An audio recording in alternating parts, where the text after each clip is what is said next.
On a vu que la médiane est la valeur qui coupe en deux une série. Les quartiles sont les valeurs qui coupent en quatre une série.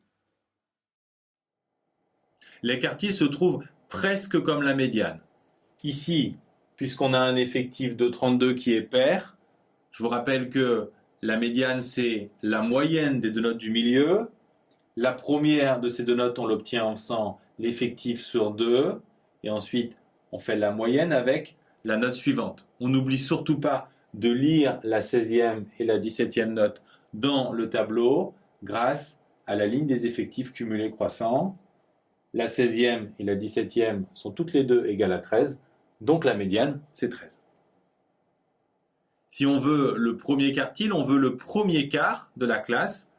Donc au lieu de couper l'effectif en 2, on va tout simplement le couper en 4. Attention, le premier quartile, c'est pas 8, c'est la 8e note qu'il faut aller lire dans le tableau. Donc la 8e note, c'est 9. Si jamais on vous demande le deuxième quartile, 25% plus 25%, 50%, le deuxième quartile, c'est tout simplement la médiane. Pour le troisième quartile, on veut les 75 premiers pourcents. Au lieu de faire n sur 4, on va faire 3 fois n sur 4, ou encore n fois 0,75. On trouve 24. Bien sûr, ça signifie que c'est la 24e note. Il y a 21 notes en dessous de 13, donc on va prendre ici 14.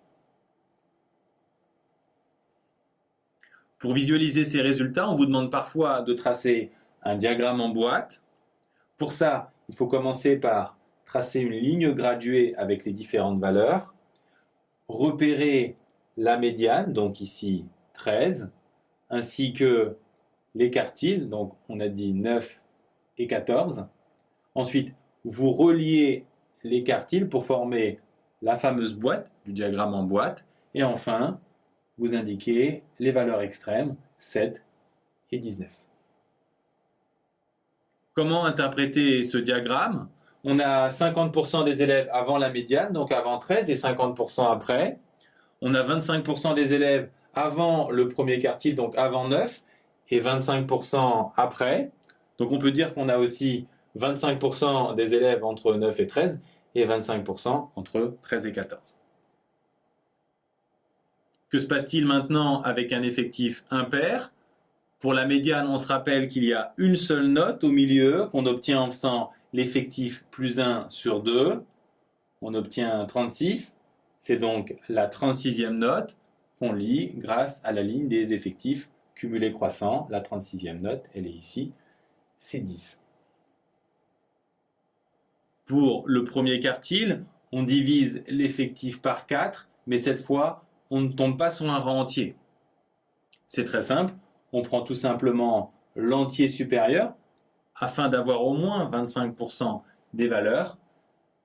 Donc on prend ici la 18e note et bien sûr on n'oublie pas de la lire. Donc la 18e note, c'est 9.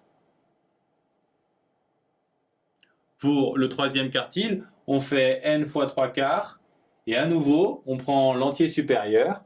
Le troisième quartile est donc la 54e note, c'est-à-dire 14. Pour le diagramme en boîte, vous avez retenu la méthode. On commence par tracer un axe gradué avec toutes les valeurs, puis on place médiane et quartile et on ferme la boîte. Et enfin, on indique les valeurs extrêmes. Donc l'axe gradué, médiane et quartile et les valeurs extrêmes.